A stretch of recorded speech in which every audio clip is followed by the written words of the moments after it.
መቼ እንደሚያድናችሁ መቼ እንደሚመልስላችሁ እናንተ አታውቁ። የዝምታውን ቀናት እንደ ችልታ ቀናት ቆጥራችሁ ጀርባ አትስጡት። ጠንቋይ ቤት አትሄዱበት፣ ኮከብ አትቆጥሩበት፣ ሞራ አትግለጡበት፣ ሌላ አዳራሽ አትሄዱበት። እግዚአብሔርን በዝምታ ጠብቁት ወገኖቼ። ሳይሞት ማዳን ለአንዳንዶች ይቻላቸዋል። ታሞ ማዳን ለናስቀላጴስም ይቻላል። ሞቶ ማዳን ግን ለእግዚአብሔር ብቻ ይቻለዋል። እውነት አሰብ ስራ እንዲሰራ ፍቀዱለት እንጂ እየተጣደፋችሁ የሥራ መስካት ትንፈጉት እንጂ። ለዚህ ነው ማርታንም እንዲህ አልናት፣ የለህም አትበይው፣ አንተ ኖረ ቢሆን አትበይው። እርሱ የሚሰራውን ታውቂያለሽ። ምን ታውቂያለሽ? ሲሰራ ዝም ብለሽ ተመልከቹ እንጂ ጠብቂው እንጂ እንበላት።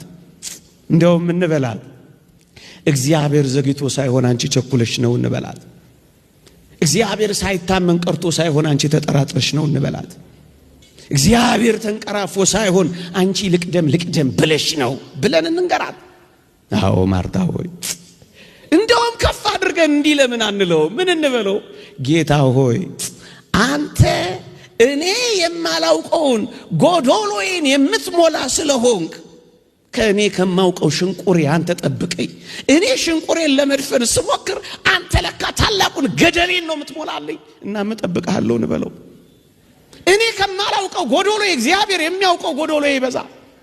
እኔ ከማውቀው ስንጥቃቴ እግዚአብሔር የሚያውቀው ገደል ይበዛል እና መጠብቅሃለሁ እንበለው።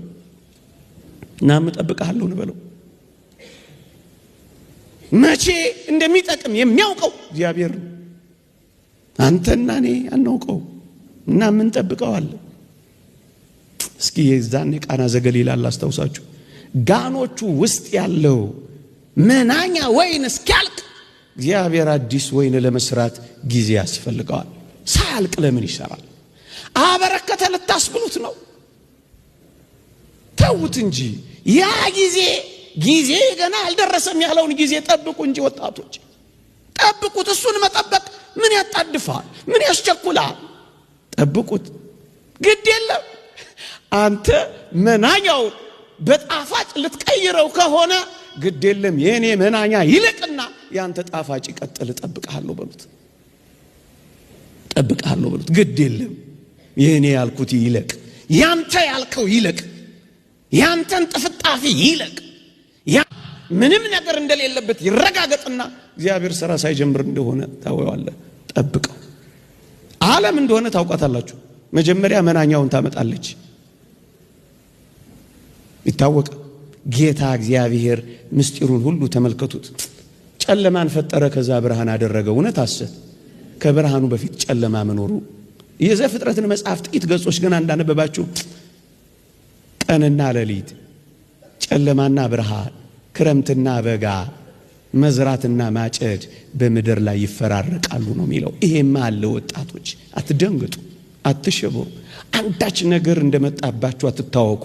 ጥቂት የጨለማ ጊዜ ይኖራል፣ ደግሞ ከዛ ብርሃኑ ይቀጥላል።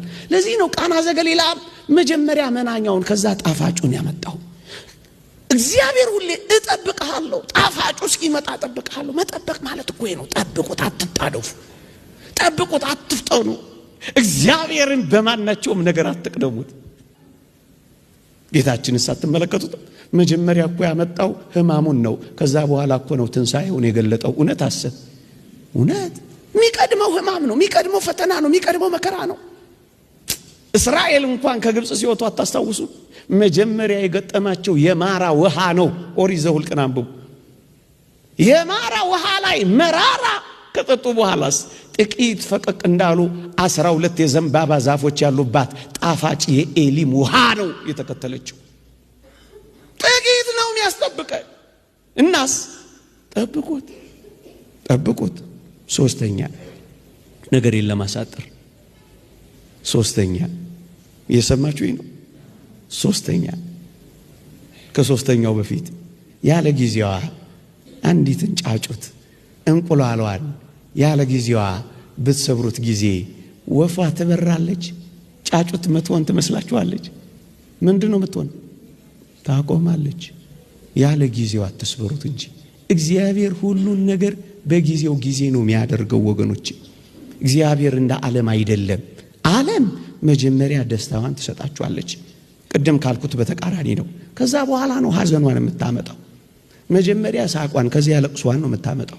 መጀመሪያ ሱሷን ከዛ በሽታዋን ነው የምታመጣው። መጀመሪያ ጌጧን ከዛማ ማቋን ነው የምታመጣው። መጀመሪያ ሜካፑን ከዛስ ማዲያቷን ነው የምታመጣው። ያየናት አይደል? ዓለም እንደዚህ ናት። እግዚአብሔር ግን እንደዚህ አይደለም። እናስ እንጠብቀሃለን፣ ጠብቀሃለሁ። ሶስተኛው ነገሬ ሁሉም ነገሬ ተቃራኒ እንኳን ቢሆን ልጠብቅህን በሉት እስኪ። ተቃራኒስ ቢሆን ልጠብቅህ? አዎ የእግዚአብሔር ልጆች ተቃራኒ ቢሆን እንኳን እንጠብቀዋለን። እየሰማችሁኝ ነው? እየሆነብኝ ያለው ነገር እኮ እንደነገርከኝ አይደለም። ልጠብቅህን? አዎ ጠብቀው። እያሳለፍኩት ያለው ህይወት እኮ የሚገባኝን ህይወት እኮ አይደለም። ልጠብቅህን? አዎ ጠብቀው። ያ ቃል ኪዳን ከወዴት ነው ያለው ብለህ አትነዝንዘው፣ ጠብቀው። መጠበቅ ማለት እኮ ይሄ ነው። ተቃራኒም ቢሆን ጠብቀውታል እኮ። እንደማን ልጠብቅህ? እንደ ዮሴፍ ልጠብቅህ ወይስ እንደ ዴማስ ልተው? ጌታ ሆይ እንደማን ይሁን? እንደ ዮሴፍን ታስታውሳላችሁ? ወንድሞችህ ዮሴፍን አሁን ብናናገረው ምን እንደሚል ታውቃላችሁ? ጌታ ሆይ ወንድሞችህ ይሰግዱልሃል አልከኝ እንጂ ጉድጓድ ይጥሉሃል አላልከኝም፣ ግን ልጠብቅህ የሚል አይመስላችሁም? ይሰግዱልሃል ያለው ግን ያረገውታል። ጉድጓድ ውስጥ እኮ ነው የጣሉት። ግንስ ልጠብቅህን ቢለው ይጠብቀዋል አይጠብቀው? ተቃራኒ ነው፣ ግን ይጠብቀዋል። ይገዙልህ ወንድሞችህ ይገዙልሃል አልከኝ እንጂ ይሸጡሃል አላልከኝም እና ልጠብቅህ? አዎ ጠብቀሃለሁ። ተቃራኒ ቢገላበጥም እጠብቀሃለሁ። ከዋክብት ሳይቀሩ ፀሐይና ጨረቃ ሳይቀሩ ሲሰግዱልኝ አሳየኝ እንጂ መቼ እንዲጨልምብኝ አሳየኝ፣ ግን ልጠብቅህ? አዎ ጠብቀሃለሁ። ተቃራኒ ቢሆንም ጌታ እንደምሆን ነገርከኝ እንጂ ባሪያ እንደሚሆን አልነገርከኝም፣ ግን ልጠብቅህ? አዎ እጠብቅሃለሁ። በወርቅ እንደምታንቆጣቁጠኝ ስጠብቅ በወህኒ ሰንሰለት ያሸበረከኝ ምን ሆነ ነው? አይደለም፣ እጠብቅሃለሁ። ባህር እንደምታጎናጽፈኝ እየጠበቅኩ የምወደውን የአባቴ ልብስና ስጦታ እርቃኔን አድርገው ሲያስቀሩኝና ደም ነክረው ለአባቴ ሲወስዱለት ለትዝታ እንኳን ልብሴን ይዤ እንዳልሄድ እርቃኔን ሲያረጉኝ ልጠብቅህ? አዎ ጠብቀው። እኔ ልበቀል ወይስ አንተን ልጠብቅህ? አንተን እጠብቅሃለሁ። ለምንድን ነው የምጠብቅህ? በጣም አስደናቂ አምላክ ነህ። አውቃለሁ እግዚአብሔር ሆይ፣ አውቃለሁ አምላኬ ሆይ። አንተ እኮ በወህኒ ቤት በኩል የቤተ መንግስት በር አለህ። ከወህኒ ቤት በቀጥታ ወደ ቤተ መንግስት ታስገባለህ። እባክህ እንደ ዮሴፍ ልጠብቅህ በሉት። ወህኒ ቤትም ሆኜ ልጠብቅህ። ማስገቢያ በር አለህ አንተ። በሐሰት ክስ በመከሰስ አሳልፈ የሁሉ ፈራጅና ዳኛ ማድረግ ታውቅበታለህ። ልጠብቅህ፣ እንደ ዮሴፍ ልጠብቅህ። እኔም እንደ ዮሴፍ ልጠብቅህ። ጥሩ ባሪያ ከመሆን ጀርባ መልካም ጌታ ማድረግ ታውቅበታለህና ጌታ ሆይ ልጠብቅህ። ለጊዜው ካጠለቅኩት ሰንሰለት ቀጥሎ የወርቅ ማርዳ ያለህ አንተ ነህና አምላኬ ሆይ ጠብቅሃለሁ። ጠብቅሃለሁ። ነገሩ ሁሉ ቢገላበጥም እጠብቅሃለሁ። እንደ ሴትዮዋ ነግሬያችሁ እንደሆነ አላውቅም። ሰምታችሁት ከሆነ ይደምቃል። ልንገራችሁ። በዚህ በጾመ ነነዌ ለቅዳሴ ሲሄዱ አንድ አቴስት የአማኝ አንዲትን እናት አገኛቸውና በጥያቄ ፈተናቸው። ምን አላቸው? እናቴ አቤት፣ አሁን ይህንን ጾመ ነነዌ ቢባል ታሪክ አምነው ነው አላቸው። ምኑን ልጄ? ይሄ ሰሞኑን የምትተርኩት የቱን? አሳ አንበሪው ዮናስን ዋጠው፣ ከዛስ አሳ አንበሪው ዮናስን ተፋው የሚለውን አምነው ነው አላቸው። ልጄ አንተ የኔ ደነቀ? አዎ እኔ ግን ነገሩ ቢገላበጥም ተቃራኒ ቢሆንም አምላኬን አምነዋለሁ። እንዴት? አንተ የገረመ አሳ አንበሪው ዮናስን ዋጠው አይደል? አዎ እኔ ግን ዮናስ አሳ አንበሪውን ያጠው፣ ከዛስ ዮናስ አሳ አንበሪውን ተፋው ቢባል ነገሩ ቢገላበጥ እንኳን ማንን አምነዋለሁ? እንደዚህ እናምነዋለን። ቢገላበጥ እንኳን እናምነዋለን። ማመን ማለት እኮ እንደዚህ ነው ወገኖቼ። እግዚአብሔር በተቃራኒው ነገር ሕይወት እንደሚሰጥ አታምኑ? ማን አለ? እየሞተ ሕይወት የሰጠ ከአምላካችን በቀር ማን አለ? እየቆሰለ የፈወሰ ከአምላካችን በቀር ማን አለ? ጭቃ የቀባ አይን ያበራ ከአምላካችን በቀር ማን አለ?